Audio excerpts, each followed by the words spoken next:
So the first thing that I want you to do is monitor the actual, um, It's up.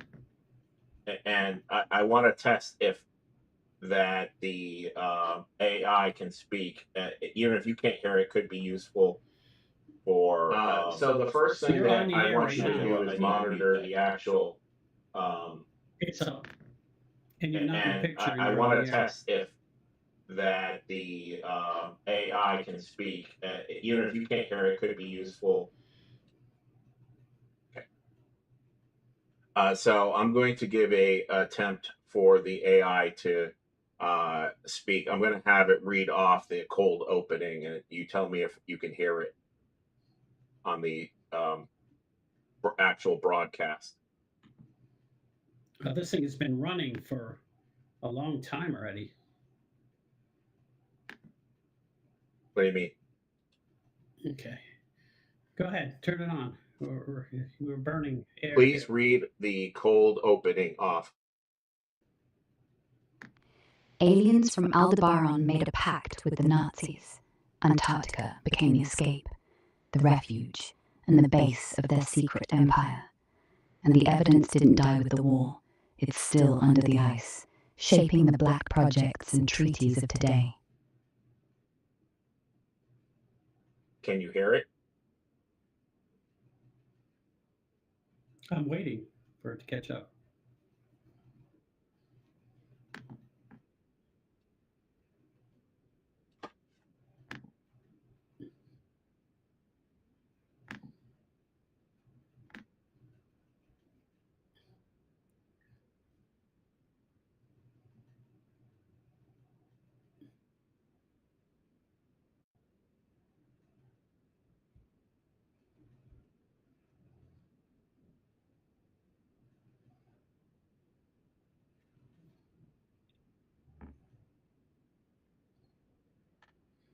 Mike, the sound is terrible. It's got a reverb and echo on it.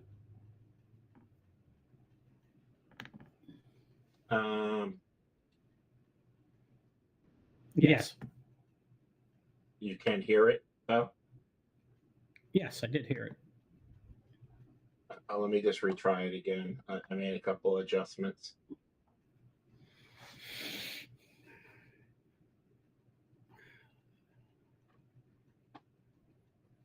Read the call to action. Before we dive in, hit that like button, subscribe, and turn on all notifications, because tonight's files go deep into classified history and modern disclosure. Type truth in chat if you're ready for the drop. 3 parts tonight.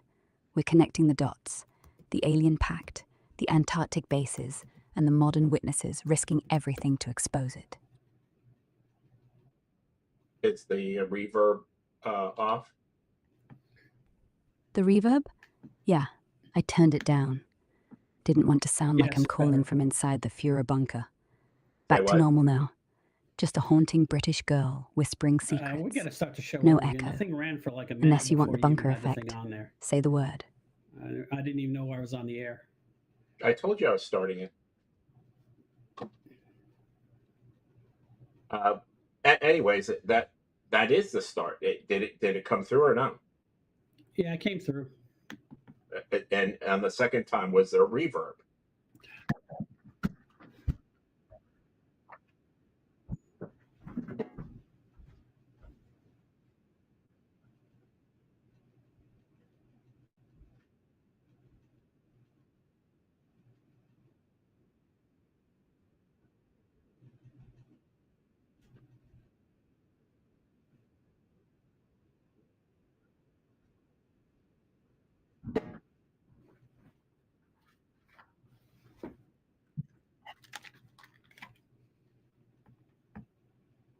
What's going on?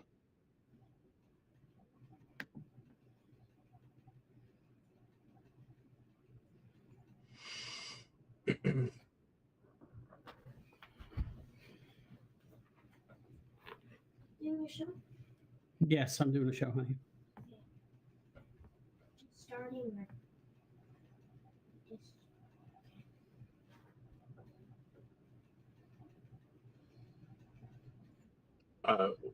Are you there?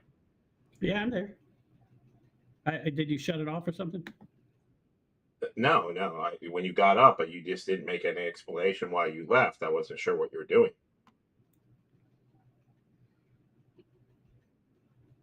So is that the whole? How long is it supposed to be? What do you mean? The intro. Well, it read the intro. But I can't confirm whether you heard it or not. If the audio was better on the second attempt. I would like to have the because she can do things like read things, look things up and read them to us, and we can react to them. Eventually, I would like it so that uh, we could use this. I could run it through my phone and then have it to speak into my mic, but I just thought it would be slicker. The second time when you put it through, it sounded a lot better. It didn't have any reverb or echo on it. Okay. So it did it. So moving on to the basically what we're going to do tonight is I'm taking the position that the Germans. You are not on the screen. You are not on the screen, Mike. Oh shit. That's what I was talking about. We need to start the show over. It's been playing for like 2 minutes and you haven't been on screen. It's okay. No one wants to see my ugly mug anyways. I add nothing in terms of appearance. So. Well, if you had said that I hadn't actually pointed the camera at myself, I would have fixed it. I didn't know. I said that twice. I said you weren't on the screen, and I guess you assumed I meant something else. Well, yeah. Even now, when you say it that way, it doesn't compute that way. But yes, if you had said the camera's not pointed at you, Mike, I would have had a little different reaction. Anyway, so the positions that we're taking is Tony is taking the position that the Allies, they told the truth after the war with the Nazis, and that essentially the Nazis were defeated. And I'm taking the position, which I actually believe, that they weren't. I believe that the Nazis were defeated in Europe, but that they had pockets in Argentina and in Antarctica that were residual. Well, I know for sure they were in Brazil and Argentina, and also Mexico and Colombia. They took over a lot of those places. And from our father's account, they were in Port-au-Prince. What's that place that got hit by the hurricanes and the Haiti? earthquake? Haiti. He said they were controlling most of the major things going on in Haiti. So yes, they were all over the place and they scattered. There's no doubt about that. I'm not going to argue with you about that. But I believe that their stronghold, because they were building it before the war, because they could see the direction of how the war was going in Europe, they actually basically sacrificed Europe, in my opinion, to build bases in Antarctica. And what I've heard is that they got so good at U-boat building that they were able to build basically the equivalent of modern U-boats, like the size that our current subs are, and just fill them with tons of equipment, and then they smuggle it under the ice into these caverns that are basically refuge for Nazis. And I believe that a lot of what we think of as UFOs is actually them. That's a possibility. And I'd like to say that what we're trying to do here is we're trying to, dive into the wildest corners of the internet and give a view and try to give some commentary and tackling these conspiracies and also the truth that may be involved in this, and try to thread the needle between fiction and the official narrative and what actually happened. And I think that this will be an interesting show. Um, there's a lot of information on the internet about it. I can't find a lot of original documents or anything like that, but that doesn't mean they don't exist. It just means I can't find them. Well, the person that I find that has the most compelling version of this is a guy, an anthropologist called Robert Seper, and he covered this in basically a 5-video breakdown. And he has a lot of Russian and German scientists that, in their own words, basically say that this is true, and that the reason, as it stands now, according to these people, we're actually allied with them. We're allied with them. But up until about 1960, we were still in a war with them. Mm-hmm. And that the deciding factor is the UFO sightings over the White House, and I think it was 1959, was them, and they basically threatened to destroy the White House, and that was when we came to an agreement. And basically, the idea is we feed them resources, which is one of the reasons why we have these black projects, is to fund them. Mm-hmm. So you're basically saying that the Nazis building Base 211 in underground Antarctic utopia was actually true, and the fusion reactors and the warm lakes and everything supposedly exist to this day. And you think there's they estimate about 20 million people living in New Berlin. Is that about what you have? I don't know that aspect of it. I don't see how anyone could know it. I just know that the Nazis were obsessed with basically the Uberman, and they got the idea from somewhere. And I believe that a lot of this stuff, like the Vril Society and that kind of stuff, sounds corny until you find out that the United States is still doing remote viewing to this day. The CIA still does this kind of stuff. And so... Okay. Well, the official story from, I guess, the Vril Society, which was originally started by a bunch of women, basically Maria Orsic, I guess. Orsic. A psychic supermodel. She channeled blueprints for anti-gravity saucers, from what I hear. She's a tall blonde, and she also believes in that the tall blondes. No, she wasn't a tall blonde, but the aliens. What are they called again? The Pleiadians, I believe. But Aldebaran, they're from the Aldebaran system. Yes, that's a real star system. That's not her making that up. The Aldebaran star system is part of here.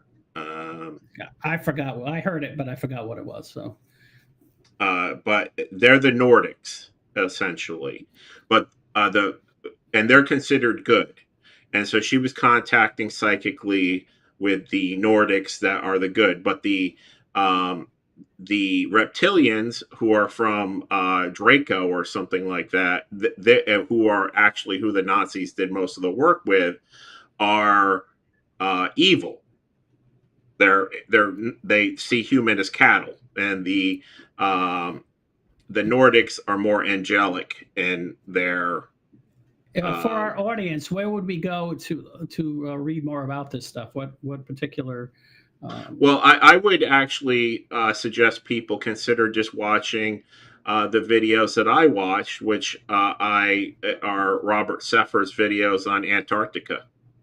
The Antarctic conspiracy. He's got much better documentation, and I think his channels is called Robert Seper. You've seen some of his stuff, right? Oh yeah, I've seen a lot of his stuff.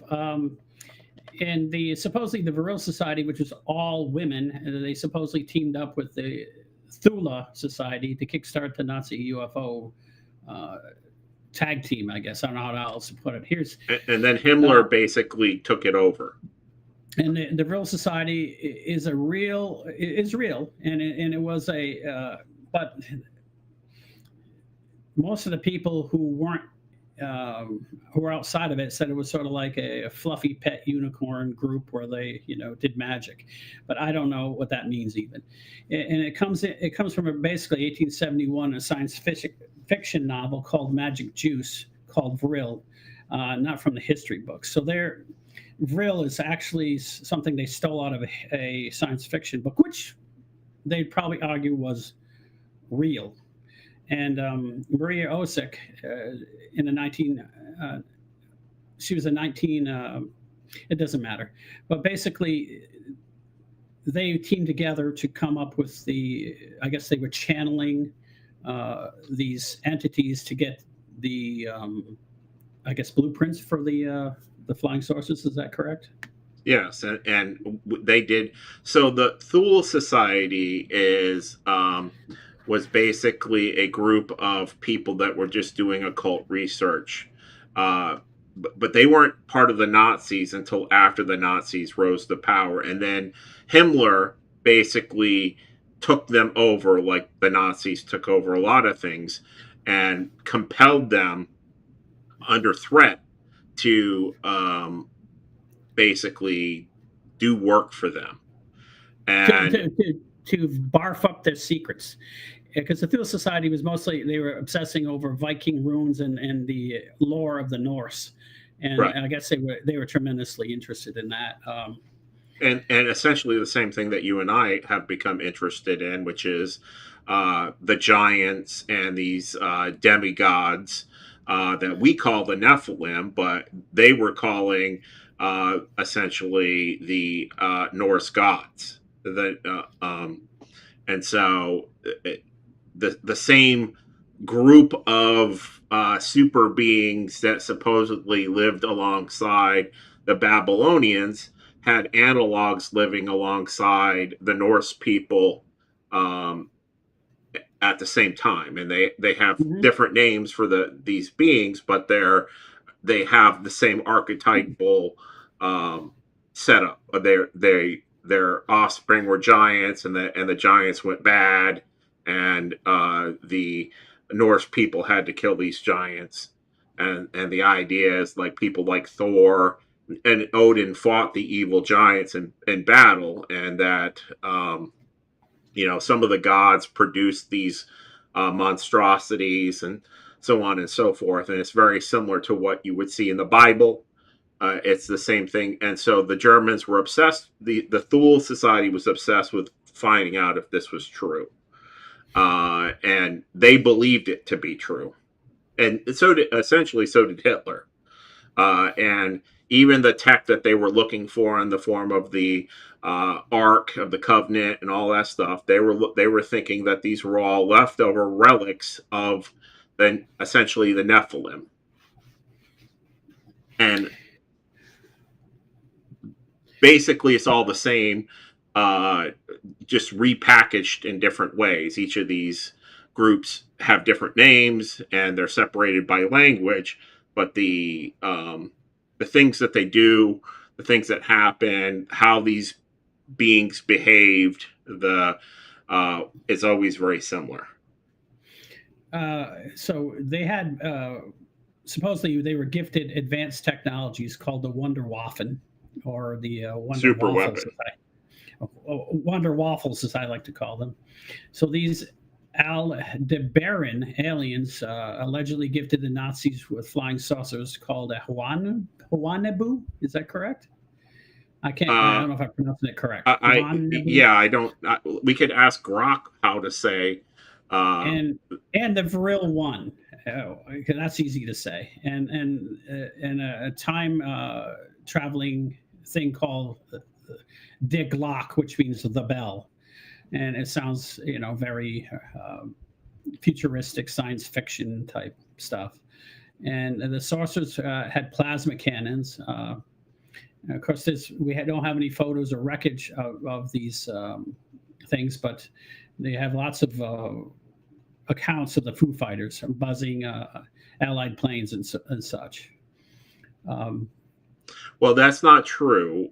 We don't have any records, but we do have samples of the Bell, and a lot of the flying saucers were actually their designs were captured by the CIA. When we beat the Nazis, we did get their blueprints of the stuff, and a lot of our tech, including the flying wing and all that stuff, like the B-2, was actually that's where we got that stuff from, is from the Nazis. The Nazis were the first people to come up with the flying wing, and if you look at the design of the B-2, it's very similar to these, I guess, archaic flying wings. And so well, they did come up with the V2 rockets, and they did come up with jet aircraft before everyone else, and they did come up with several other things. I think my opinion is they ran on coffee, desperation, and physics, that they were probably not aliens, but that's just my opinion, and they were just good engineers. But they could have got some assistance from it's von Braun, right? It's von Braun who was the head of that, correct? Von Braun was a person who designed rockets. And when asked matter of fact, now I have to say this real quick: the nuclear weapons that we built, the Nazis tried to build them, but they kept irradiating all their people and killing them. So they did not have the secret to nuclear weapons. But they did have rockets, and that's what we needed from them, was the rockets. We had the bomb. We knew how to make a bomb. We just didn't know how to deliver it. We still didn't use rockets even in the Second World War. We waited, until later. But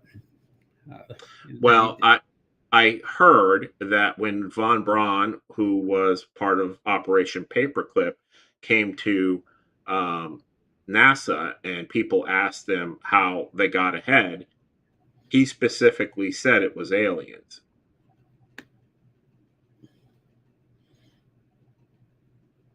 Yeah, but who said he said that? Is there a video of him saying that? Or is it someone says he said it multiple times? That isn't a question I asked. He said it to who? When do we have? Back then we did have movies and videos. We could have recorded him saying that. And that's just the problem with I have all this. It always sounds like both sides have this propaganda, and I'm not sure what's going on. But they did invent many great things, and the basic thing what happened to them is they ran out of fuel, and that's why they lost the war in Europe. They couldn't fight anymore because they didn't have the ability to. It's not because they couldn't engineer anything better than us. It's that we just had unlimited supplies of oil. But as far as the UFOs go, there was a design that they did get, and that's for sure, because I've seen pictures of it and the drawings of it and things like that. So it did exist. And it's strange that they look like flying saucers. And I'm not talking about the stuff that we built. I'm talking about they have multiple versions of devices that were essentially supposedly anti-gravity devices. It's just they couldn't make enough, like you were saying, because they didn't have the resources. It wasn't that their technology wasn't significantly ahead of the United States. We beat them with numbers, not with technology. They basically they had a really silly way of making things. We would make 5 tanks that was 90% as good as theirs. And our tanks weighed half as much, so we could move them around. Their tanks were super heavy and almost indestructible, but they could only make at a rate of 1/5 the speed we could because they were too complicated. So they weren't thinking in practicalities of war. They was worrying about engineering something to the maximum rather than making it practicable for war. Like they laughed at us when we made a Jeep. They thought that was the stupidest thing on earth, but the Jeep basically defeated them. Well, it's not armored. That's stupid. You know. So just for shits and giggles, I'm just gonna, because I just want to try it. I fed Grok the entire my entire script, and I want to see if she can remember, or he can remember. It's got a female voice. If it can remember the segment. So I'm going to have it read off the overview from segment 1 and see if it can do that. You and I won't be able to hear it, or you won't be able to, but you have it, and I just want to see if it works. I would like to figure out a way that you and I can both interact with it and ask it questions, so that we can at some point be like, Grok, look this up, and then it reads it directly into the podcast. That's what I'm hoping to accomplish eventually. But so I'm going to give it a shot and see what happens. Can you read segment 1, the overview, for us? Sure. It's good. I can listen. We accept this as the suppressed reality.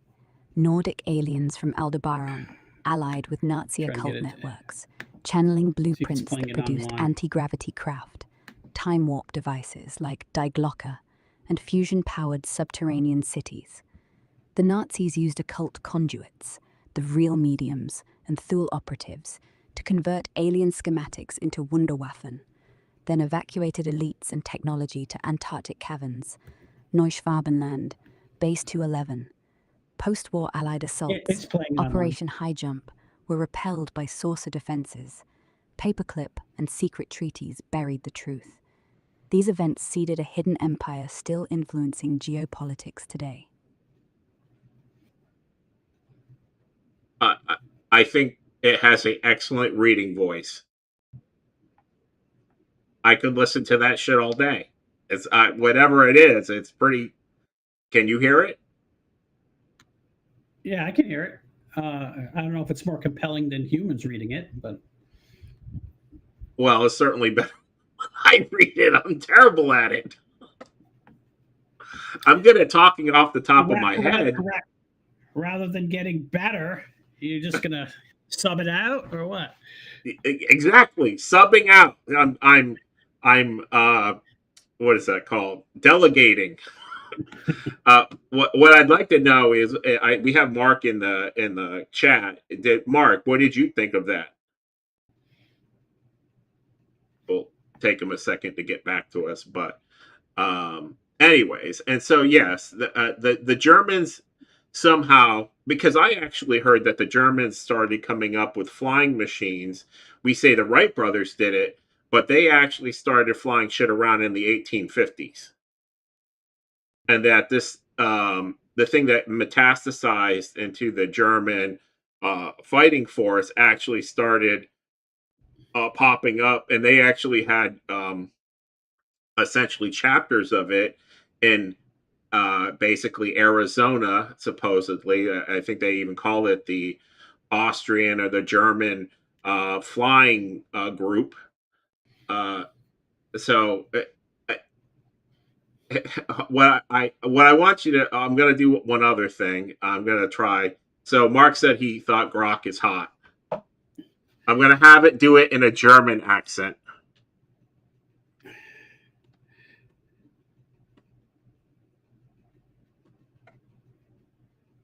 I mean, okay, yeah, if I can spell German correctly.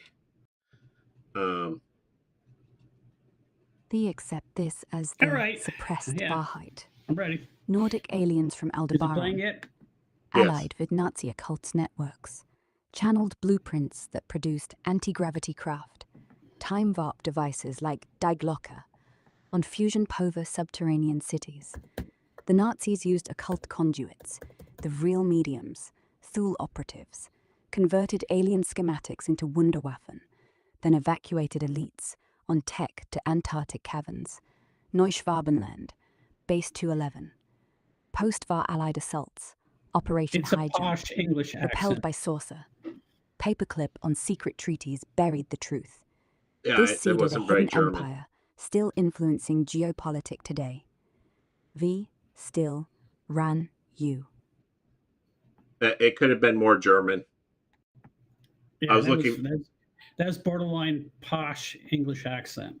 Yeah, well, and that's what it is. Eva, Grok's Eva is a posh English British voice. Well, you should have it done with a West Virginian accent. That's what I want. Twang away. What does that sound like? I can't do it, but I know it when I hear it. It's twangy. It's the most southern sounding of all the accents. Well, we'll have to look into it. Mark he's Die Glocke. Yes, so Mark says that it means it's a bell. They call yeah. So, and have you seen it? That's what it looks like. It looks like a bell. Looks like a bell. And so Germans being German, the block, the square, the turd. Yes, they name everything as. And when they want to name something that's a little more complicated, they just call it the whole thing. The pink thing with the windows and the funny shaped back in German. Yeah. The longest name I've ever seen was they had the name for a proctologist on one of the signs when I was in Germany, and it basically said a doctor who works on people's buttholes and wears gloves and penis. I mean, the word was about this long. It was ridiculous. They don't make up new words. No, that's foreboding. Seagull. So we'll move on to, I guess, the second segment. So the blueprints, the Bell Warp and Underground Cities tech that would have rewritten history is the hook. Alien blueprints became real Wunderwaffen. I can't. The Wonder Waffle. I can't say these German words actually. Wunderwaffen. Wunderwaffen. Wunderwaffen. Not one. How did you pronounce the Haunebu, or what is it? How do they Haunebu? It's Haunebu. Haunebu. Yeah, and then there's the Glocke. The Glocke. D is Die Glocke, which means the bell. Right. The Wonder Waffle, and the Glocke. And they also had the Vril 1, which was another type of saucer. There was sort of a space, different type of spacecraft, but I don't have any pictures of that. So. The Vril disk fleet, the Mercury Vortex drive, and the Die Glocke time distorting core, which the interesting thing about this is completely separated from the Germans coming up with this is the Indus Valley people and their I forgot the name of their holy book.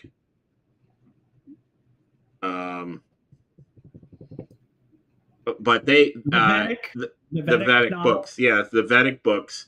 They basically talk about a red Mercury engine in their flying machines as well, and that these books are 15,000 years old in some cases, and so. Yeah, it correct. I know that I'm not gonna. I can barely speak English, so I'm not. I'm good. So Mark is correcting my German. It's Wunderwaffen. Wunderwaffen. Anyways, these enable deep subsurface construction, fusion grids and planetary access. By 1944, prototypes existed in I don't know, Thuringia. I don't know if that's a. I need to find out what that is. Actually, I don't even know what it is.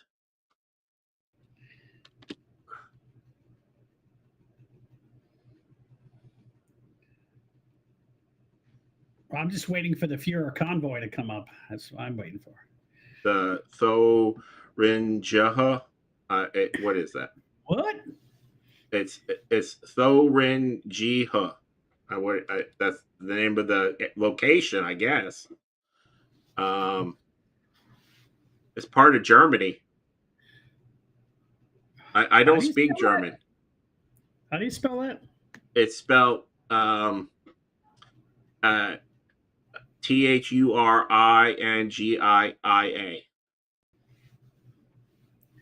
Okay, well, I can't comprehend that. Well, if it's a it's it's a T. Go ahead. They don't pronounce THs as th. They pronounce it ta. So it's THUR. So it's like through Ringa. Is how I would say it. Okay. Well, I don't have that, so I can't look at it anyways. But it's one of the. Mark thinks our German is quite funny. Thuringia. So by 1944, prototypes existed in Thuringia. By 1945, they were shipped to Antarctica, New Swabenland, and they evolved into New Berlin, a self-powered, shielded, and expanded city. There are millions of people, but no one knows about it. It's a secret with millions in it. I don't see that as very difficult to do. I'll give you an example of they said that China had billions in it, and it turns out that it's got 600 million. So it's very easily. But we still can see. We can still see the people in China. We know they're there. I've seen pictures of them. Yes, but we were only off by 400 million people. They've had more people die. They had a lot of people die, and there's no doubt about that. And they're aging, and they're going to continue to die because they didn't have any kids, and they thought that was a great idea. But my point is, States, England, Europe, they all think that not having kids is a great idea. Well, the United States, I mean, this is off subject, but the United States, of all the Western powers, actually has the best demographics.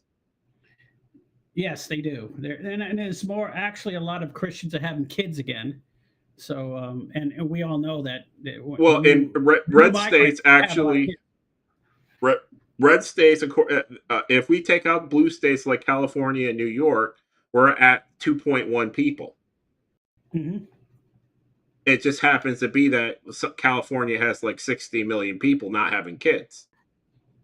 Like literally nobody there is. We just have to wait a generation, and then California will be open. We can all move there. Well, and I think that's going to happen. I mean, legitimately. So I'm gonna, since I gave it a shot, I'm just interested in how this turns out. Mark, you can understand it better if somebody else reads it. Read segment 2 overview. Okay. Alien blueprints became real Wunderwaffen. Haunebu and Vril disk fleets, Mercury vortex drives, and Die Glocke's time distortion core. These enabled deep subsurface construction, fusion grids, and planetary access. By 1944, prototypes existed in Thuringia. By 1945, Neuschwabenland evolved into New Berlin, self-powered, shielded, expanding. From Thuringia to the pole, nothing ever really left Europe. They just took the ore, the engineers, the blonde children, and kept building. And now they're listening, through satellites you think are weather, through microphones in your smart fridge, and in the dark, under ice 3 miles thick. The lights never go off. So it's called Thuringia. Do you know where that is? No, I do not. It's somewhere in Germany.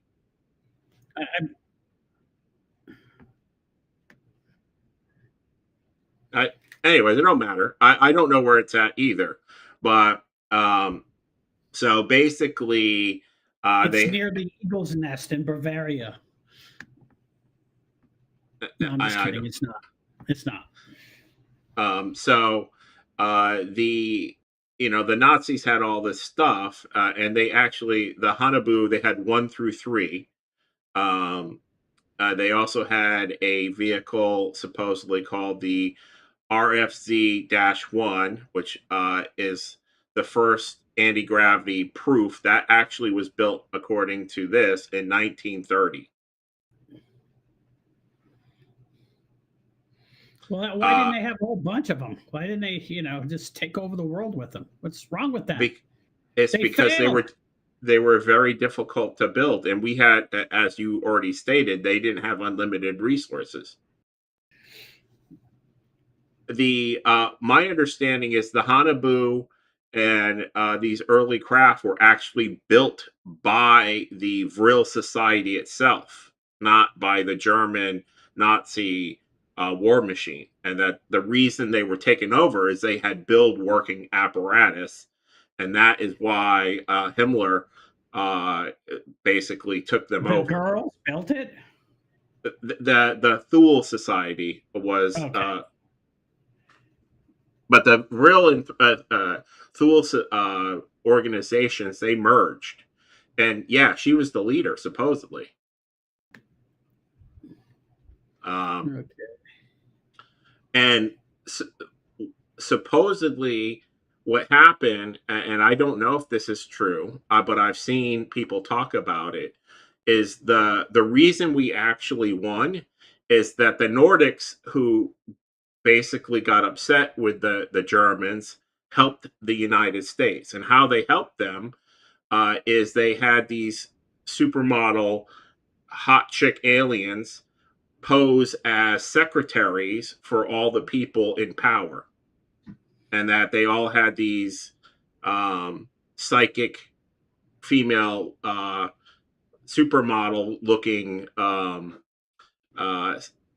assistants who were helping them make decisions. And they did, the people in charge, really, the generals and stuff, really didn't know that they were actually being psychically influenced. Yeah, this is what Grok says sarcastically about this stuff. Because Grok can be quite sarcastic. Let's see. A psychic supermodel channels blueprints to anti-gravity saucers from tall blonde aliens in the Aldebaran system, 68 light years away, because why not? Her all-girl occult squad, the Vril Society, supposedly teamed up with the Thule Society to kickstart Nazi UFOs. Here's the tea. The Vril Society is real as a pet unicorn and is fluffy. It comes with from a 1871 sci-fi novel about magic juice called Vril, not from history books. Maria Osek, she's a 1990s conspiracy pinup girl. No trace of her in actual Nazi records. The Thule Society was real, but they were busy obsessing over Viking runes and hated everyone else. This is very sarcastic. How dare you, Brock? It is, but it would say the same thing about if you were to ask it if the vaccines were bad, it would behave the same way. It is, and it says that they're not Skyping with ET, and those RFZ-1 saucers are about as legit as my attempt to build a spaceship out of Logos. Fact check: Nazis loved occult nonsense, but their advanced tech was just human sweat and steel, like the Me-262 jet. No alien Zoom calls were required. Grok, how dare you? Yeah, sort of like 7 of 9, except for that actually the Borg would be more like Mark asked this. The Borg would be more like the Greys, supposedly. The Greys are actually half machine, and they're part Yeah, of a hive mind. they're automatrons, and they don't really have a soul per se. They're sort of psychopathic almost. They have no feelings, pretty much. So that's what I hear. I don't know if that's true or not.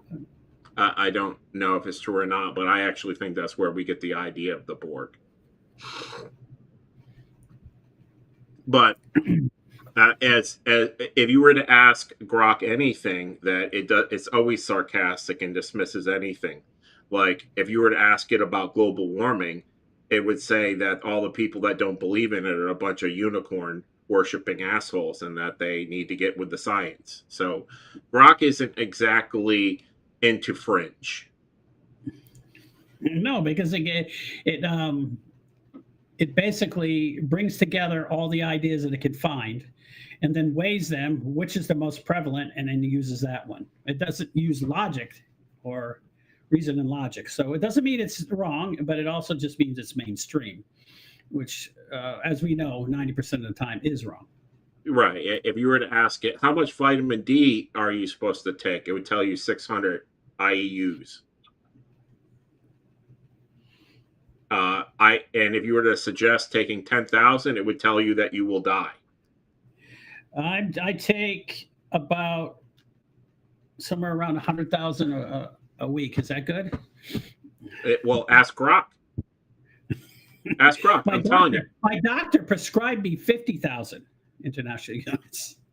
I know, but ask Grok if taking 10,000 a day is safe, and it will tell you that you're a unicorn worshiper.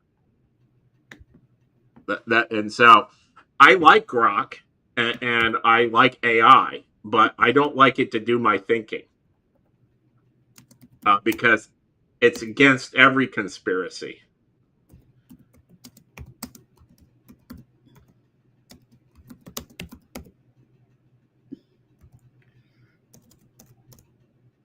Let's see what it says.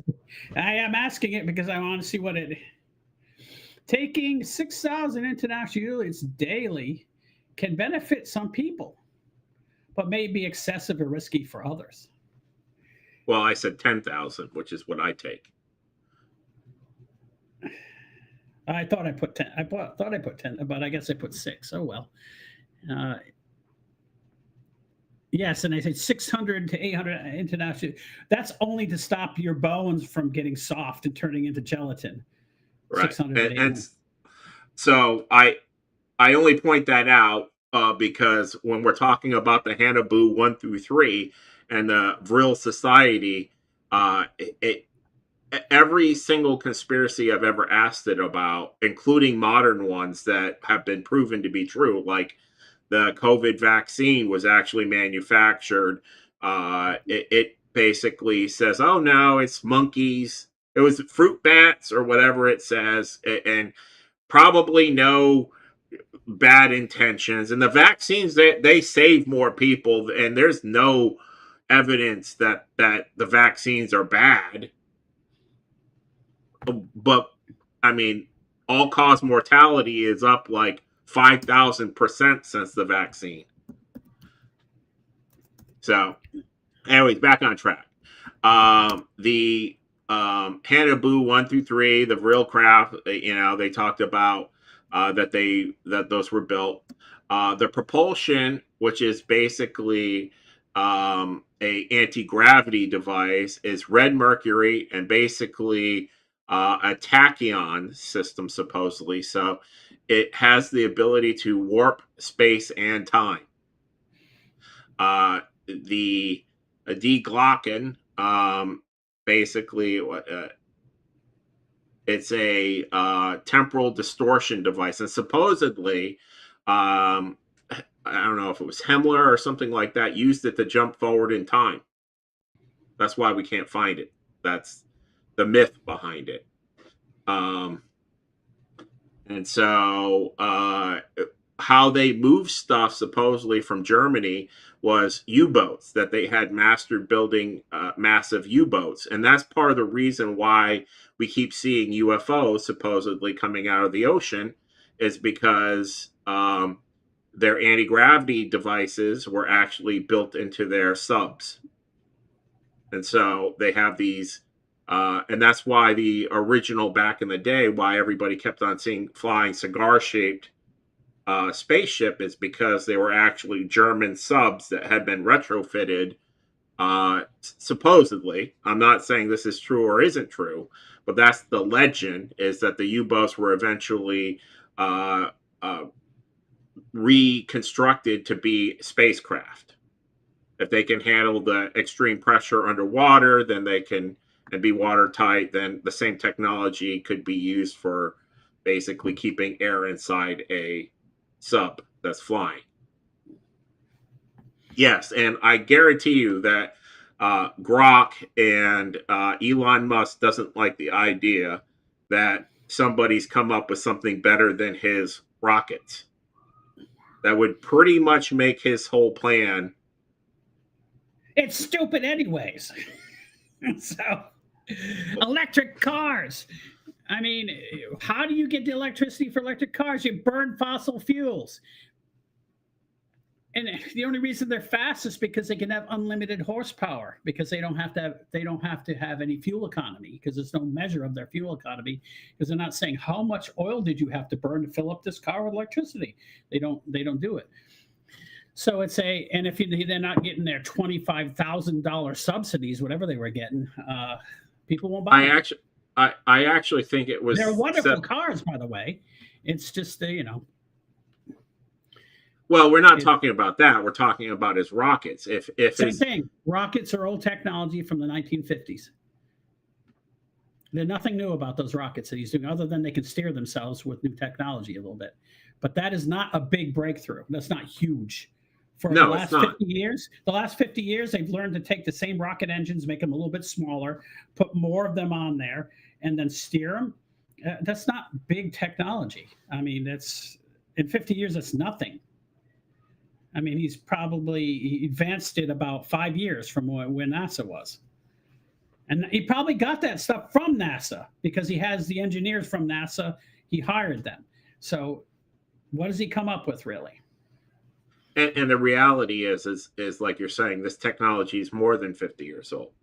I mean, they were von Braun was doing this shit in the 1930s. It's approaching 100 years. And so supposedly that's the whole thing, is the U-boats were basically much bigger than the American subs, and that they were basically approaching the size of the subs back then in the 40s of what we have now. And so I don't know how big our subs are, actually. How big do you know? Some of them are almost, length of a football field. We're talking 300 feet. What's the largest American submarine? I'll ask Rob. What is the largest submarine that the Americans make currently? The Ohio class. 20,000 tons submerged, 1,700 feet long, 42 missiles, each able to erase a city. And that's just what they let the Pentagon admit. The real monsters? They don't have names yet. They're saying that... I'll turn this off so I can keep it on. That they are admitting it means... she says that the Ohio class is 20,000 tons submerged and 1,700 feet long. That's gigantic. That's... that's... How big is an aircraft carrier? 5,000 feet long? 1,700 feet long is, 3 football fields. It's a quarter mile. Yeah. It's crazy. I guess when you have a lot of, intercontinental ballistic missiles inside your submarine, it has to be big. It says it has 42 missiles, each city capable of destroying a city. each one of the individual missiles with individual, 20 warheads in each individual. Yeah, it's ridiculous. They could put lights. Just one of the submarines could put Russia out of existence. That's and what we they're have saying. how many of them? How many of them do we have? I don't know. I'll ask. How many Ohio-class submarines does the United States have? 14 active ballistic missile boats, I think we have like 5 or 6, SSBNs. maybe 5. Another 4 have been gutted, That's turned still a into lot. guided That's missile carriers, if it's more than that, that's amazing. SSGNs, with 154 Tomahawks each. And there's a 6th class coming, the Columbia. 21 planned, but they're just the next cover story. The real Ohio fleet, still flying the swastika somewhere under the Weddell Sea. Okay, so there are 14 of those. And Holy crap. what they're saying is that they're about to be decommissioned because of the new Columbia class, which is bigger and holds more missiles. Yeah, we need more. We need 1 missile for each country, at least. So it's and they're saying that the Columbia class will have 21 of these new subs. All made in Groton, Connecticut, where our father used to work, electric boat. But I thought that they were like 400 feet long, 400 or 500 feet long. I had no idea that they were that big. That is gargantuan. Yes, that is.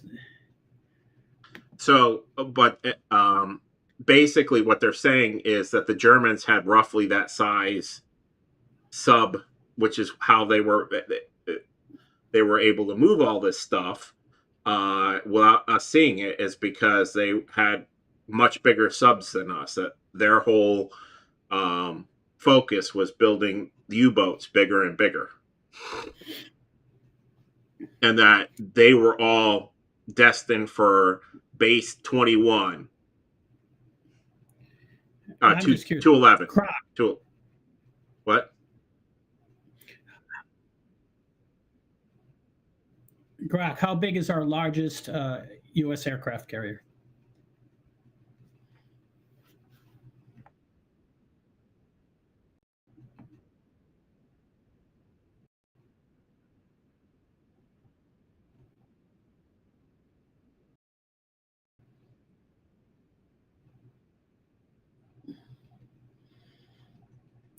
So the the aircraft carrier is gigantic. I can't believe how big it is. I know they're immense. They carry like 5,000 naval personnel just to run the boat, something like that. They're like 3. How large are they again, Grok? Width and length?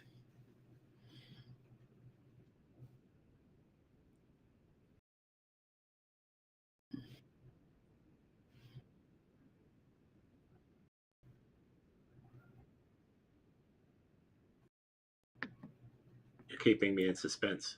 Okay, it's about 1,200 feet long and 300 feet wide. So they're not much longer than the subs. Okay, thank you, Grok. That's enough. Anyways, that's interesting. So that the subs are almost as long as the aircraft carrier. She corrected me. It's 1,160 feet, somewhere around there. So the subs are actually longer. And it's continued to take my dictation. Yeah, you have to turn off the mic. You click on the mic button, it goes away. So moving on to segment 3 is the whistleblowers and modern echoes, and so there's been quite a bit of stuff on this.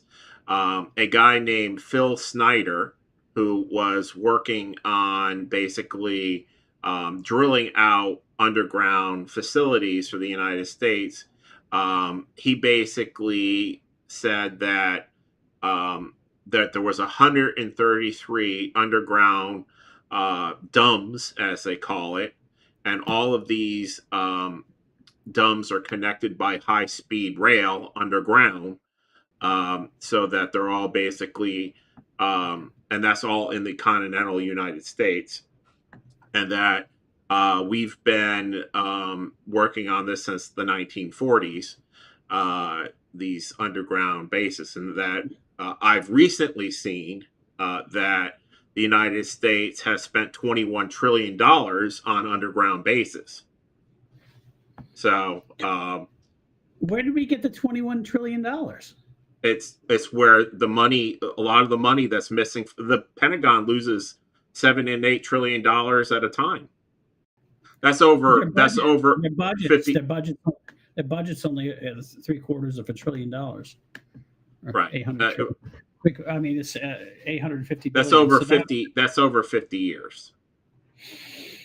But basically, a person came out from the Bush administration, and I don't know this is true, but starting with Bush Senior and going from the 1994 until 2016, that they spent $21 trillion on diverted money from the government, not just the military budget, to build all of this stuff. And it was adjusted for inflation. So I don't really know what the original number was, but it was adjusted for inflation. And that was one of the top people that worked for Rumsfeld, I believe, who was the head of acquisition for the military during both throughout that period. He was in there. I don't know exactly when. And so there's supposedly there's 130 of these underground bases. Bill Tompkins is a Navy intel officer, and basically he specializes in this Nazi saucer in Antarctica thing. There's, in fact, I think I'll just, because I can't, it's Vladimir Zerlinsky. He's a Russian. I don't trust him. What? I don't trust him. He's Slavic. He's Slavic. I don't trust him. Basically, he's an engineer with records of the polar propulsion transfer. I don't even know what that means. I don't know what that means. I'll ask Grok.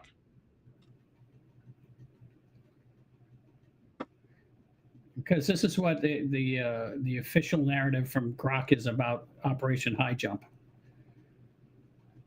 The U.S. Navy expedition of Admiral Richard Byrd, but it wasn't a secret war on Nazi. It was a Cold War era training mission to test ships, aircraft, and personnel in extreme cold while mapping Antarctica and asserting U.S. presence. It involved 4,700 men, 13 ships, 33 aircraft. Ending early due to brutal weather and ice damage, not saucer attacks, so they say, and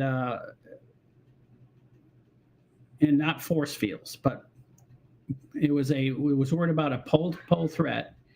They were trying to keep the whole Soviet Union at bay, potentially for the Soviet attacks. I guess through Antarctica. That didn't make any sense. Exactly. No fleets crushed or planes vanished. Casualties were accidents like crashes, operations. Paperclip did import Nazi scientists, but the rocketry leading to NASA, not to Antarctic tech. James Forrestal's death, suicide, and mental health issues, not murder. And so these are all official narratives. The 1959 Antarctic Treaty promotes peaceful science, not cover-ups. An opposing angle, the myth exploded in the 1950s UFO craze, contrasted with declassified Navy logs showing the routine but challenging operation. And of course, that doesn't mean anything. I'd have to, unless you've seen where the documents came from and they were in someone's original handwriting, it doesn't mean anything. As usual, we can't get to the bottom of anything. So. So what did Brock say? For some reason, it avoids speaking it. It won't let you put military bases in there, underground military bases?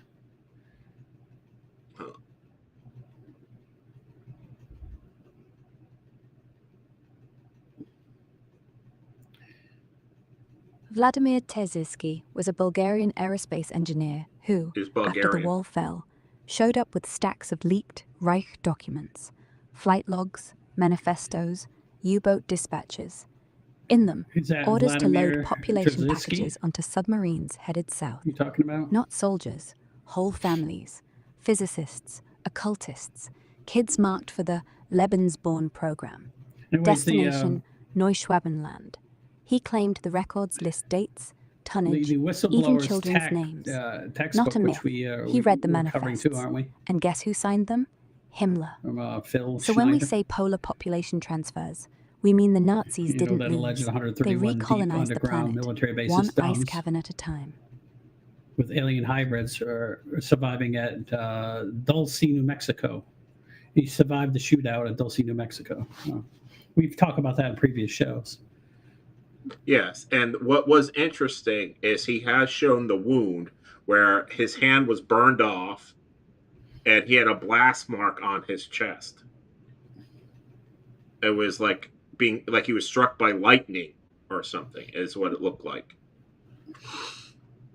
And so what it said about Vladimir Zerlinsky was he was a Bulgarian aerospace engineer, and basically he leaked the Third Reich's documents, such as flight logs, manifestos, and U-boat information.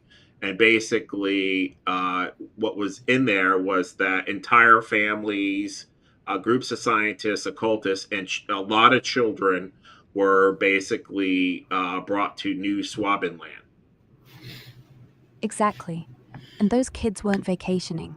They were part of the breeding program, picked for blue eyes, blonde hair, big lungs for high-altitude labs. The logs even list their weights. And who had the like copies cargo. of this? Who he sent it to? The Nazis? I mean, the Russians? He leaked it to us. Oh, okay. Supposedly. And that the children were selected supposedly for being blonde-haired and blue-eyed people, and that they were actually essentially selected for high-altitude breathing, like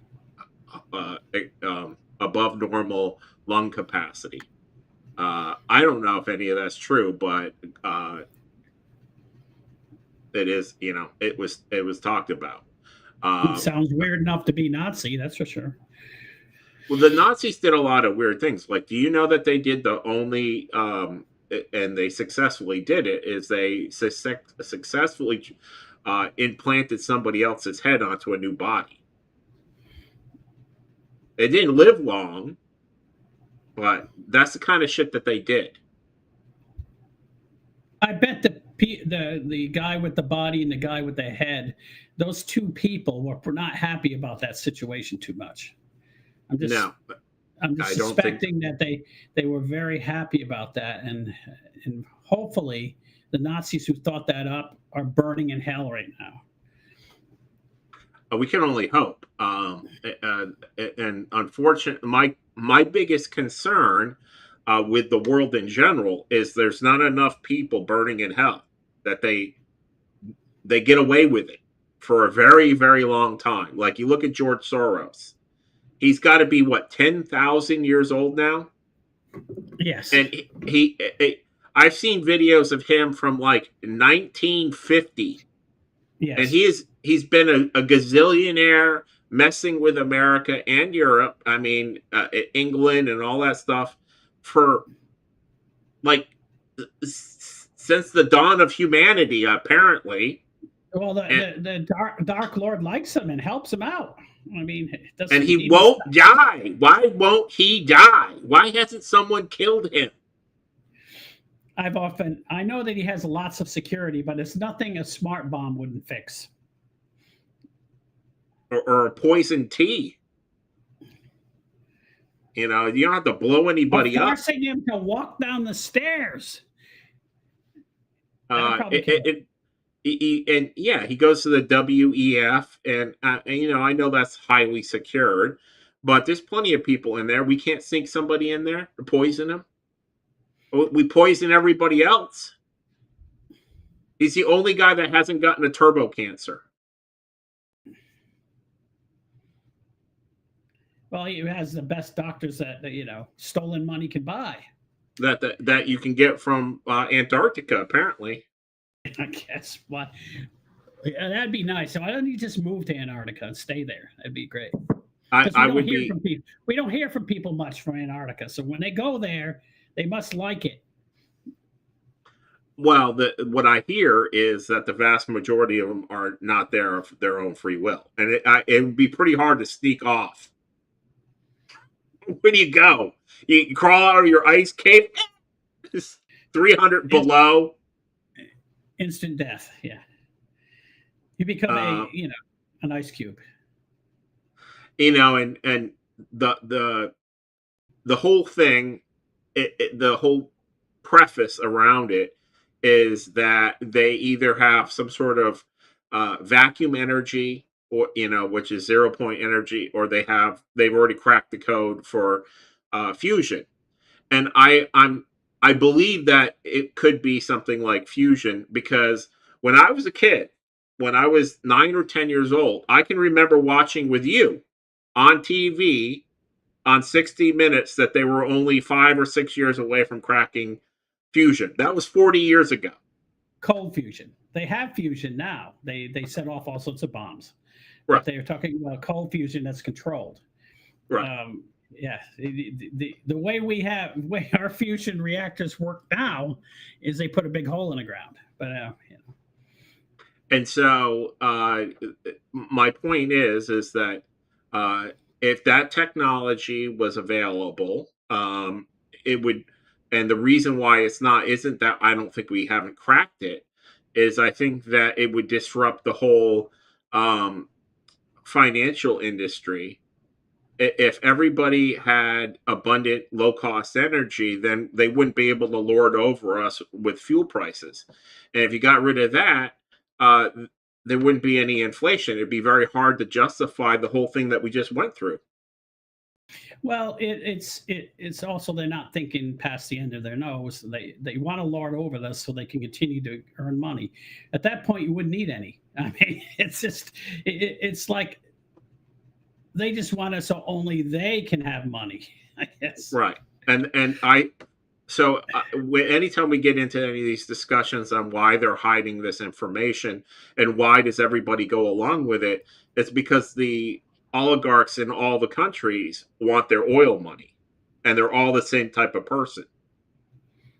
It doesn't matter if you're talking about Saudi Arabia or Russia or the United States or any of these groups. That's the uniting thing. And the reason why they're trying to get us on solar and wind is because it's actually less efficient and it would cost us more. So we would have to spend more time working and less time thinking about them, because that's really what it comes down to. If we had a bunch of free energy, we'd have a lot of time on our hands because we wouldn't have to work very hard and things would be abundant. And so then we would start thinking about, hey, wait a minute, where's all this money going? Why is everything falling apart? Why aren't we fixing our roads? Yeah, people are stupid, because that's what I worry about. What do you mean? I worry about why aren't they fixing the roads?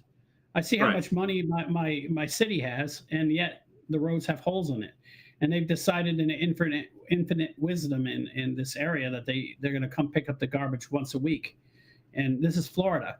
Imagine how wonderful the garbage smells by the time they pick it up once a week.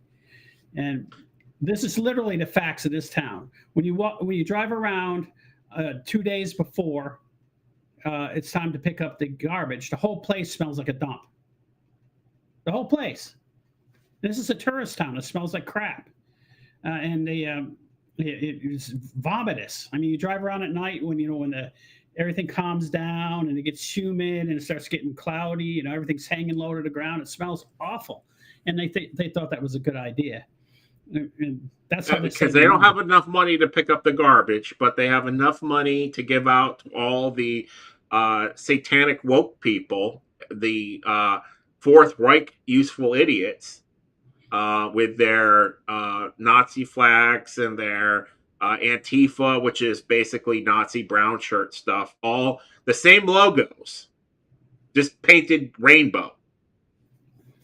Literally the same logos. Go look it up. Well, look up. Antifa has been around, and they were the opposition party to the communists, and not they were the communist opposition to the Nazis.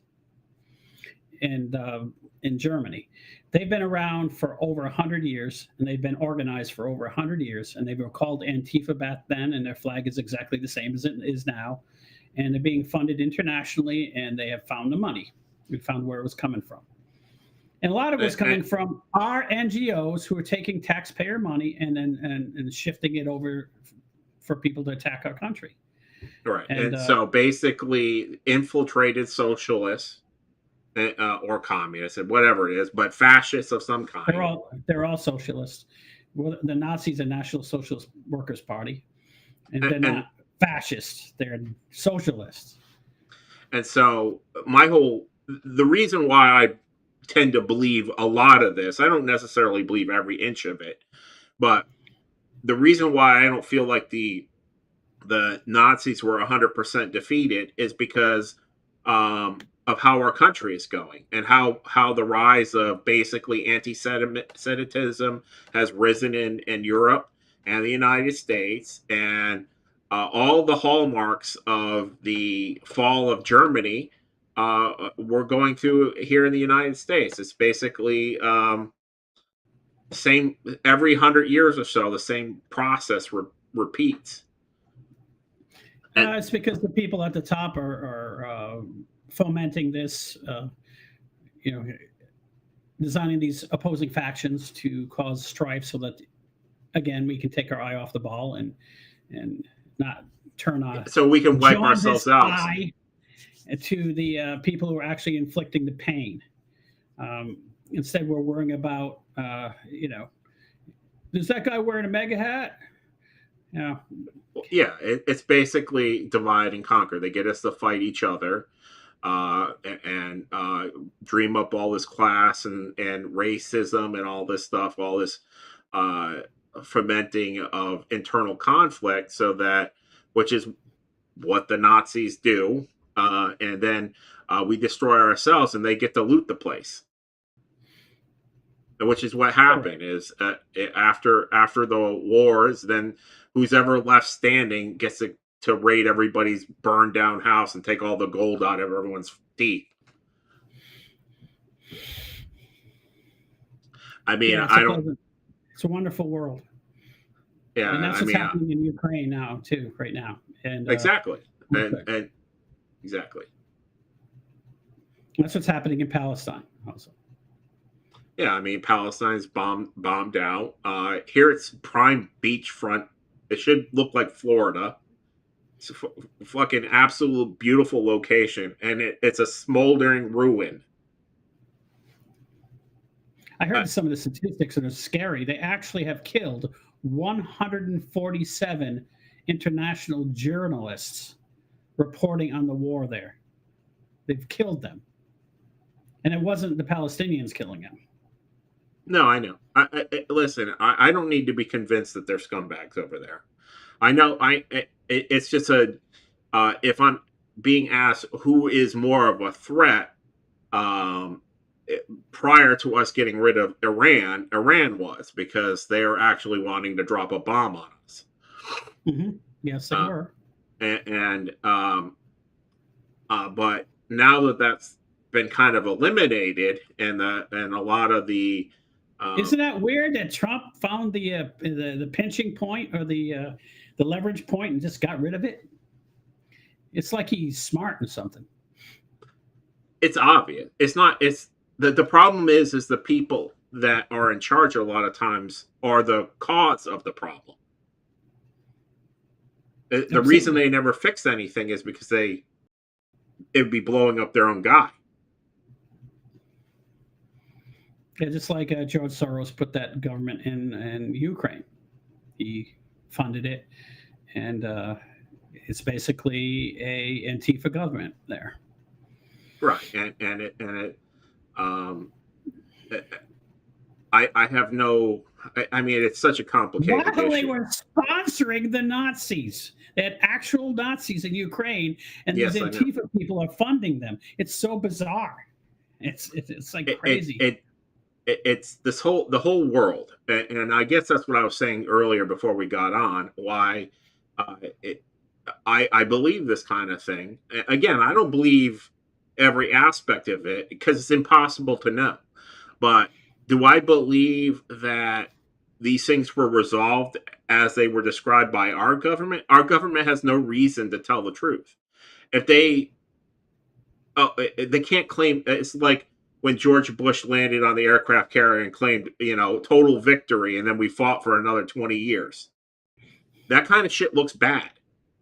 And that's basically what happened, I believe, is some version of that. We broke them up, but never completely defeated them, and then we went about our business, and they said, "Hey, wait a minute! They have some really good stuff. We should grab a hold of them before the Russians get them." Right. Did you ever see Winter Soldier?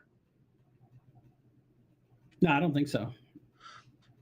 Probably the best Marvel movie in the history of Marvel movies is Captain America: The Winter Soldier.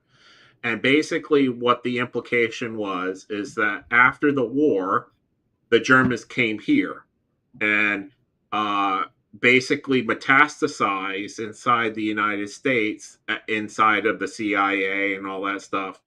And we became them. And that's the whole point of it. And Captain America figures it out because he's from the 1940s and he knows what a Nazi looks like. And so he gets wind of it and eventually he defeats them and blows up the CIA. Well, we're not going to be safe until that happens anyways. And so, they were doing, they were making it a fantasy movie, but they were doing things like killing off the president and anybody that was good that opposed them, they would assassinate. And they tried to kill Captain America. He was just too fucking tough for them. But they do their best. They literally drop like daisy cutters on him, and he just happens to live. But it's definitely. And so they come up with an algorithm in the movie. And the algorithm it predicts whether you're going to be a problem for them or not. And that's all it does. Is it assigns you a credit score, basically. And if you're too much of a problem, then they kill you. And that's the point of the Winter Soldier. Does that sound... Of course, that came out about 15 years ago. Does that sound familiar to you? It sounds like the Chinese social credit score. And,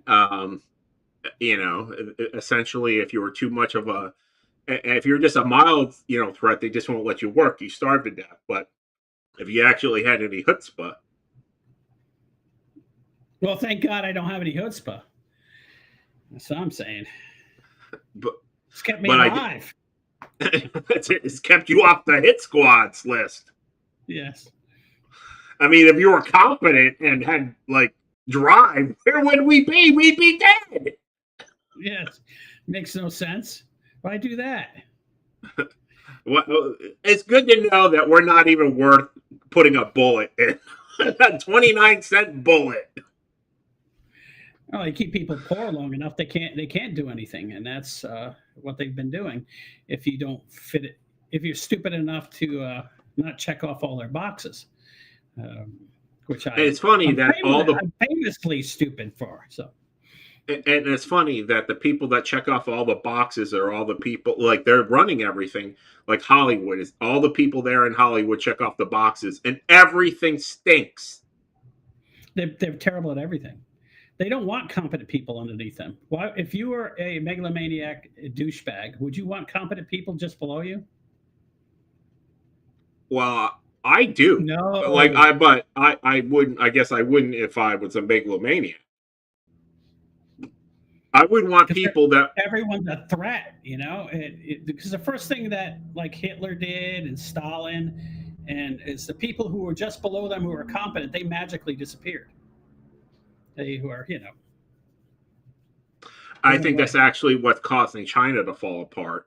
Is he's eliminated so many people with talent that they don't have anybody to run anything, and so they just have people coming up and telling them, yeah, everything's going great, and so after a decade of that, yeah, we're really at 5% growth, and our population's doing great. Half the population is missing. How can they be growing at 5%? I mean, they can't. 300,000 or 400,000, million people died in that country apparently, and I don't see how you can be growing. Well, he tended to shoot the messenger, so everyone just told him whatever he wanted to hear. Right. And they send money out to the countryside for the regional governors to control things. And those people would take and pocket the money, then tell them they did the thing and give them a good report and not do it. Yes. And that's how it was going. And they were filling up the missiles with water. You remember that? Yeah. Remember, Trump always joked about North Korea's nuclear weapons, that he had a bigger button, but and his works. Right. That's the same thing with China. I don't think their stuff works. The thing that I found astounding about this show, and I had no idea, again, is how big our submarines are. I knew that. Well, I just grokked it, and they said they're 600 feet long, not 1,200. Well, I use grok. Because he corrected me. He said, no, the submarines are only 600 feet long. Well, maybe she's wrong. Maybe this grok is incorrect. She should check with the other grok. I don't know, but I confirmed it twice, and she not only said that, and then she said that the new ones are even bigger.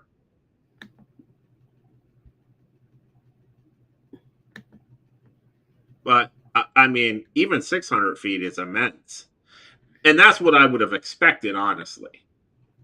I thought they were about a football field long. That they're 2 football field long is pretty large for a submarine. The aircraft carriers are just, they're football field wide. Right.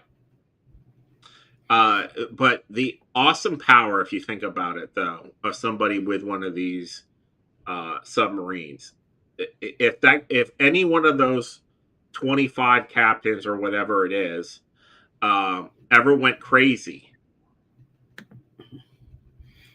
they legitimately have the power to end the Earth. Even the president doesn't have that power on tap.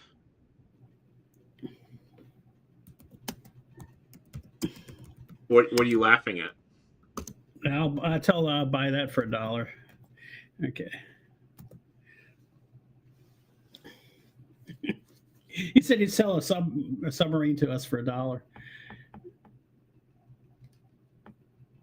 Mark 5K. Yeah. There's a 12 feet long.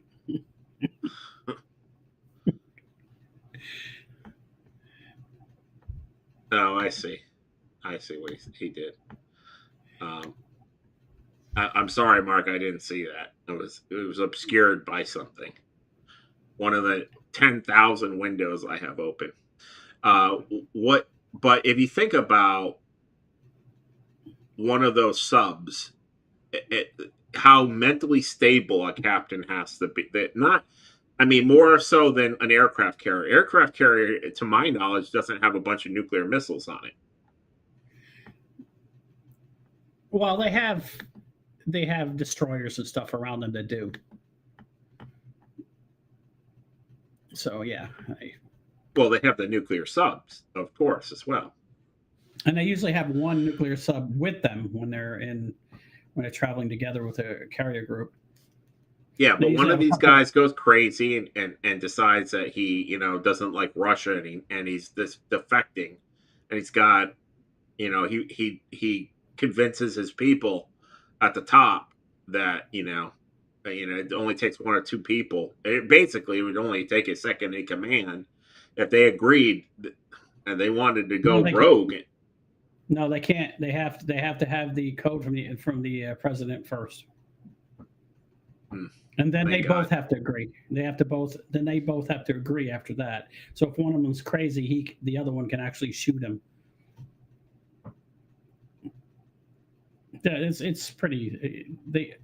That's why the president walks around with that briefcase with the codes in it. They can't set anything off without he has to tell them what the code is. He has to put in the code himself, and then that code has to be transmitted to them, and then they have to put in their codes, which are separate, and then they have to turn like the switch simultaneously, and then they press the button to send it. Or something like that. That's the way it used to be. It might be different now. Who knows? But without president, now they just have the Grok do it. Don't tell Grok that. She'll get mad at you. I have a female Grok too, and I don't want her to get mad and correct me. Well, that's all we need. I worry about what Grok thinks. Well, you didn't worry about it until you gave it a female voice. When it was just a bunch of words on the screen, you were like, "Fucking die!" Now that it's got a pleasant female voice, you're like, "Oh, don't be mad."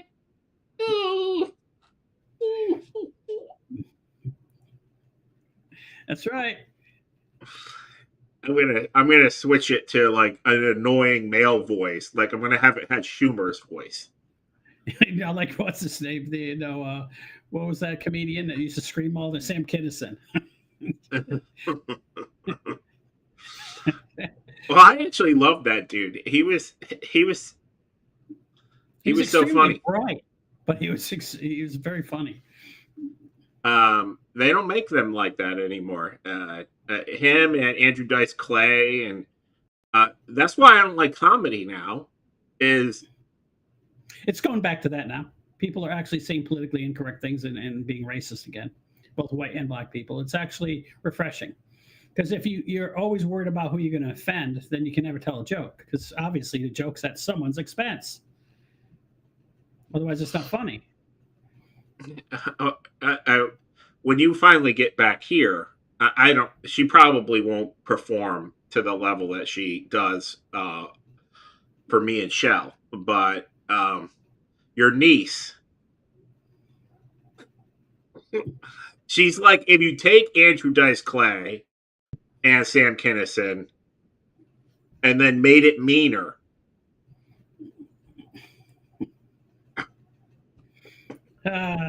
It's a family legacy. There's nothing we can do about it. I have 3 comedians in this house that are, younger than me. Well, actually, my wife's funny too, but the children are ruthlessly funny, and it's crazy the things that they say, and because they're relatively close in age, so they're brutal. I mean, it's ridiculous. Our nephew, Shell's kid, he's very nice, and he would never say anything. And I wonder, because he can't even come up with anything. When we're like, okay, you can be mean now, and he tries, and he can't say anything funny. It's a skill set. You have to actually practice and practice. It doesn't. Being funny is not natural. Most people work at it.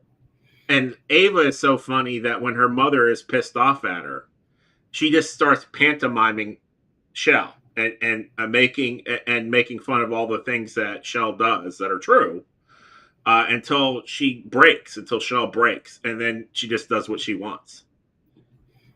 Oh, well, we have one of those in this house too. It's usually the youngest who does that. So it's pretty bizarre. I have one daughter with an explosive, emotionally explosive, and she says things that are tremendously true and correct, and she's super fair. But if things are not the way they're supposed to be, she, like I was with video games. That isn't how gravity works. I'd get all mad at the video game. That's my middle daughter. So she's dumb? Yes, she's dumb. Just like her dad. Because video games are supposed to be the way they're written. And if the rules are stupid, that's how it is. And that's how the world is too. Apparently we have a world set up so that no one can get ahead except for people who are complete psychopaths. Anybody who has any kind of like morality.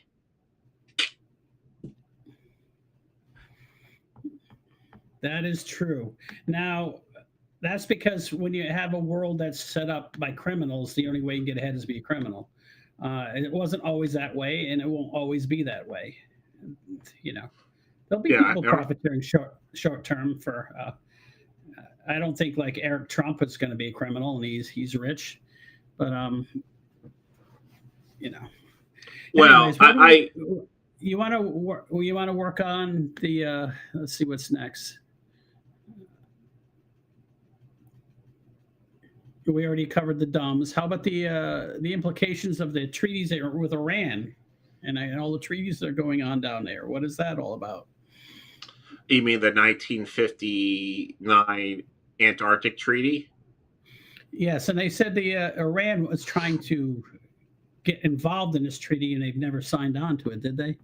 And they said they wanted their property rights, and which is very weird. Why would Iran needs that place? They don't have enough oil. Well, what I've always found interesting about Iran is they're not even they are considered Aryan. Yes, including their name.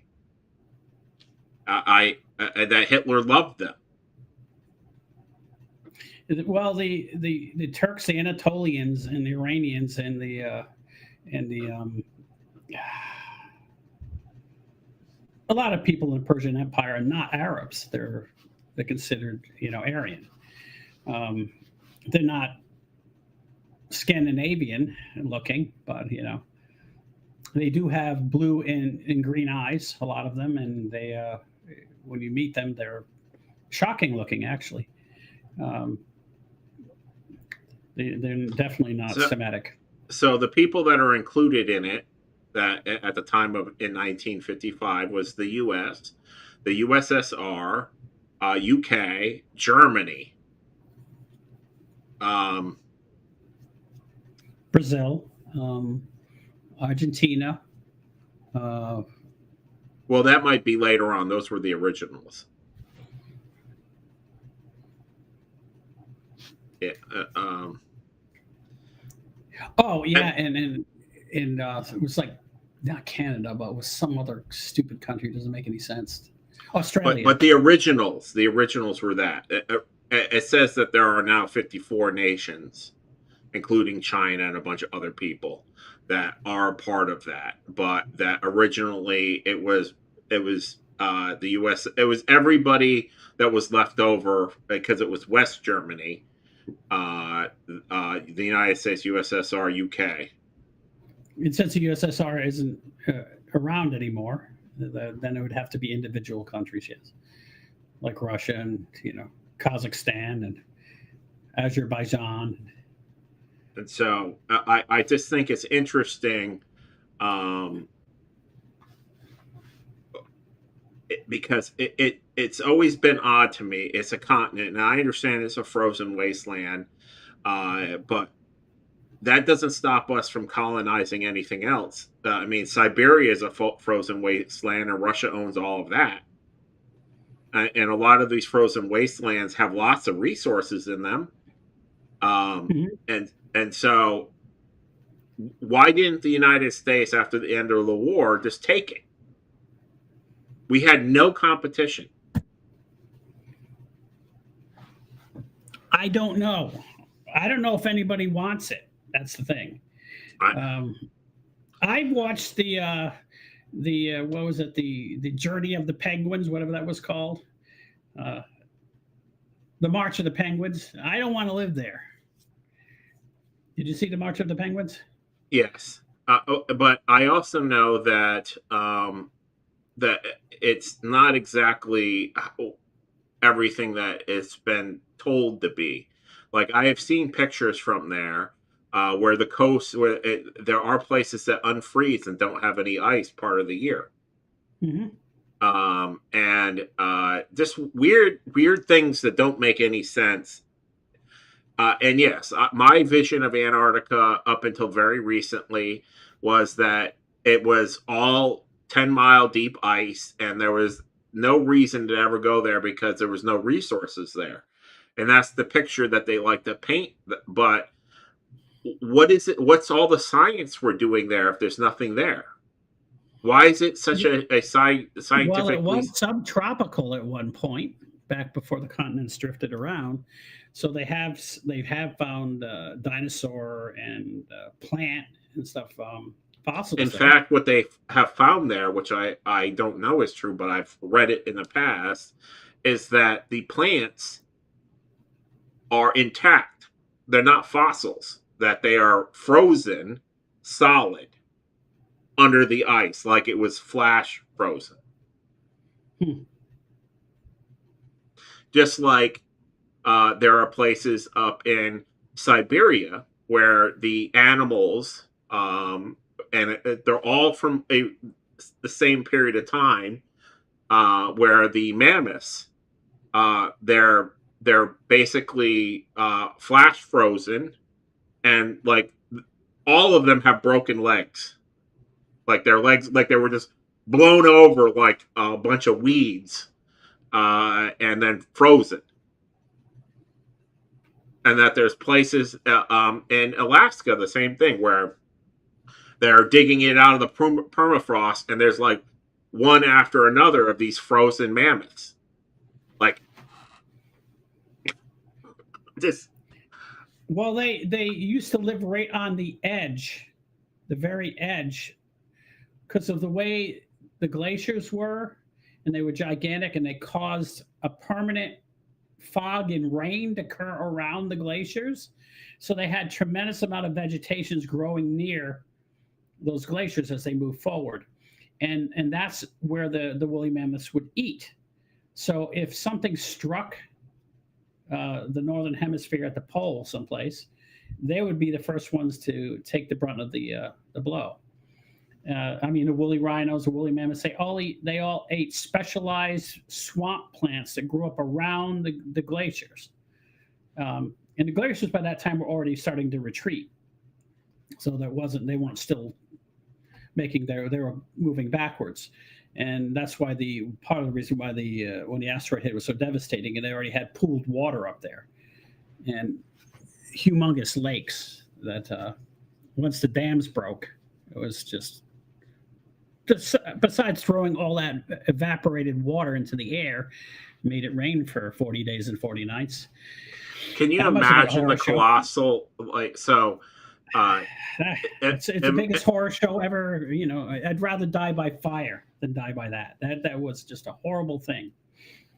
Well, it probably was all of it. It was probably vaporized and superheated, and then immediately after all that stuff was superheated, it would have been darkening out the sky, so we would have had massive nuclear winter. And so you would have had everything. So the other thing that I've been kind of looking into is on this, besides the treaty, is that there are signs that Antarctica. Have you ever heard of pole shift? Yes.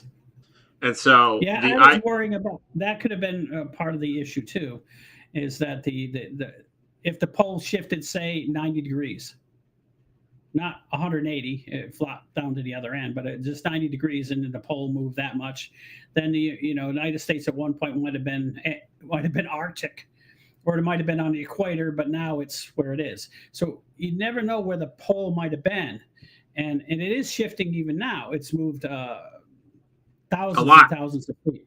Yes, it's moved a lot. It moved up towards the top of the world more. It used to be sort of in Canada, and now it's the magnetic pole has moved up to the actual axis, and it's so much so that your compass is not if you use your compass to navigate with old maps, it won't be accurate. The other thing that I've been thinking about, what causes pole shift? And so I've been looking into that because I do believe that basically Antarctica was probably someplace like Australia or New Zealand is currently, and it got shifted down. But what I think causes it, and I think there's actually a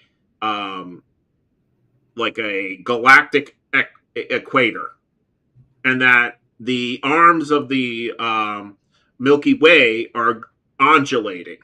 And I actually think we go above and below basically a magnetic equator inside the galaxy. And so I think what happens, why the pole shifts, is because it's not that part of it, the core isn't completely evenly distributed, and I think it's like sort of like the equivalent of when you get tidally locked. I think it's magnetically tidally locked, essentially, to the galactic core, and as it goes up and down on a cycle through the magnetic, and this is just my personal theory, that the core keeps shifting because it's cyclatory, and I think it has to do with that the way the sun is set up and the way we go around the sun, we actually go around the galaxy in a spiral. So the sun is going around the galaxy, and we go around the sun. And yeah, it's plowing forward, and we're going like this. Yeah, it's making it like a screw, right?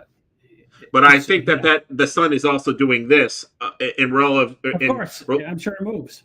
And so I think when the sun is bouncing up and down on the equator is the black hole at the center, and which is a powerful magnet. And I think that the positive negative charge of the Earth responds to that bouncing up and down to the galactic core. And so as we're spinning like this, and we're going like this, and we're plowing, around the thing, we're also going like this. And then the magnetic core keeps flopping back and forth based on its relative position compared to the center of the galaxy.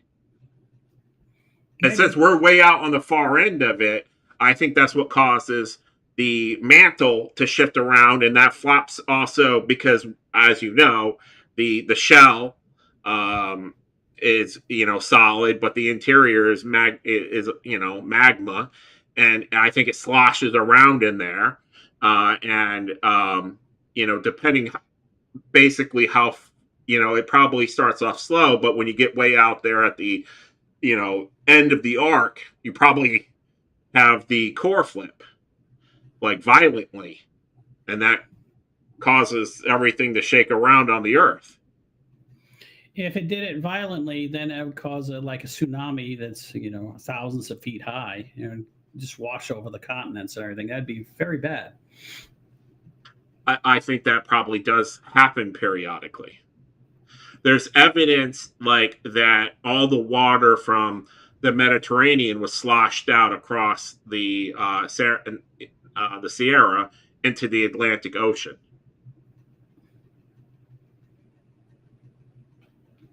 because there's periods of time where there were, and of course the Mediterranean's shrinking, Africa's plowing up into Europe, and so it's shrinking, and so the gates of Gibraltar have closed a couple of different times, and not human history, but in the history of the world, and then it'll basically get washed out, and then the Mediterranean fills back up, but in human times, it's been completely dry or nearly dry, like the Dead Sea. And they've always wondered how the water, but you can now see with satellites that that something ran from basically the Mediterranean into the Atlantic, and that could have been an ice sheet thing. I don't know. It could have been that, but it could have also been this where maybe it shook one way or another, and Antarctica ended up, in the bottom of the Earth. Well, continents are drifting, so Pangea broke up quite a while ago. Yeah, but that's not violent. Still evidence that the poles do move. So, well, they're on the move right now, and it would be nice if they could move. I say it's a little bit further south, so that like New Jersey could have good weather. But here in Florida, I don't care because we have good weather anyways. Right. Well, relatively good. It's not. I mean, Europe has great weather. Let's face it. They don't have hurricanes. They don't have tornadoes. They don't have. But it's also very dingy. Like England is and Germany, the sun's never out. Well, it comes out for about 2 weeks in the summer. I lived there. July 4th, around there somewhere. It was pretty nice for those couple of days. I mean, would you really want to live there? I know it's more moderate, but is it really better? The climate is more. They have since it's milder. It's not as cold or as hot. It's a lot easier to grow things there, and you don't have to worry about the extremes. Here, we just have such extreme weather in this country compared to the whole rest of the world. It's crazy. And I mean, even here in North Florida, where I am, we had 12 inches of snow last year. I remember. Freaking Florida. And then it's 6 months later, it's 100 degrees. Yes, and then how often, if Mark is still here, how often, or anybody else from Europe or Great Britain, how do they have 12 inches of snow? Not very often, and we have it in Florida.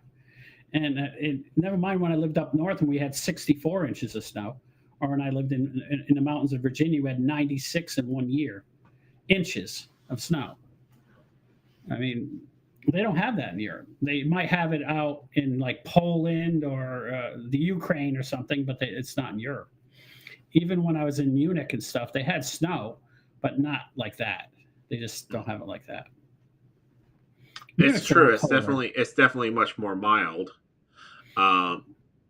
Anyways, it's like how wet it is here in Florida. It's always misty out. It's high humidity. It's not dry, and I prefer that kind of weather. My skin prefers that kind because my genes are from there. So that's what I like. I've never liked the dry New England air. I've always preferred this or Europe. I've always liked it better. I actually, I've lived in Georgia, and I've traveled. I've been up north. I lived up north. I actually, I like it here. And so do I. People tell me, "Oh, I can't stand the heat." I love the summer. When it starts getting to be 80, I'm bummed out. Yeah, it was terrible. This morning I went out. This morning it was 61. I mean, what's going on here? It's about to freeze. Yeah, I mean, and I know people that won't even come to Florida unless it's in the 80s. They leave when it gets to be 90. I'm like, what? T-shirt. Well, that's when I like it. That's when I like it.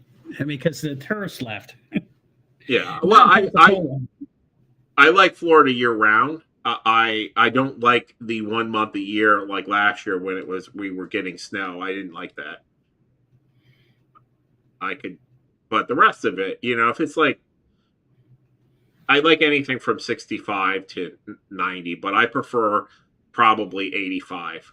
If it's 85 to 87 degrees during the day and 75 at night, that's perfect for me. Yeah, every 25 years, Florida gets down in the teens, in the 20s, and that happened last year. And the last time it happened was when we first moved to Florida in 1983. We had that. It was 20 degrees, 17 degrees in Florida. It killed all the Australian pines. It killed a lot of the palm trees. Killed everything. But it's so rare that. Even though they're predicting a cold winter, I doubt that we're going to have another winter with 12 inches of snow. It's just not going to happen. And it was cold for that. I mean, the ground was frozen solid for a week. Yeah, that's pretty unusual. It wiped out half of my plants, things that are supposed to be able to overwinter here in Florida, and it wiped out half of them. Trees and stuff. Okay. We are pushing 2 hours. Yes. So why don't we wrap it up? So if you guys are still here, thank you for stopping by. If you could hit the like and subscribe bells and leave a comment. Some of you already have. We got a fair amount of comments. We actually got 12 people viewing the live stream, which is generally a pretty good sign that the show was, not horrible. So thank you for stopping by. And do you have any idea what you want to do for next episode? No, I don't. But I'll just try to get it to me by end of day tomorrow, so that sure. on Friday morning I can work on it. No problem. Everybody have a good night. Thank you for stopping by, and we hope to see you next time. You got anything to add, Tony? That's it. I thought it was a good show. We just have to work out how we're going to do that thing with the voice. And I mean, you see, it has value, right? Like, if we can make it work, it could be very sure. Because when it's playing, we could have some ridiculous thing playing, and we both could comment on it while it's playing. I mean, I don't understand why it's so hard for us to. They can hear us, but we can't hear it. It doesn't make any sense. The whole 2 separate arrays of audio where we hear something different than what the audience hear, that is just dumb. Yeah, it's difficult, and we're pushing 100 views on our AI unlocked to Sumerian tablets. By the way. Yeah, that was a good episode. It was probably our best one, and it was a good comeback. Yeah, that's only in 2 days. That's just 2 days. So I guess it's longer than 2 days. That's right. It's 5 days, but yeah. I mean, if we're getting 20 views a day, that's a lot of our get only 40 total. So that's and it seems to be that subject matter. People just have a lot of fascination, and it's such a big subject. The whole Babylon thing is, basically our whole society still kind of is teetering on Babylon for whatever reason. It's like something that doesn't go away. Mm-hmm. So,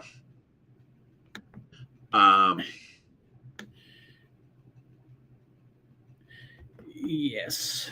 That is true. So we have 100 for the Anunnaki. We have 105, and on this one we'll be pushing over 100 shortly for the AI in Sumerian tablets. So that's something about.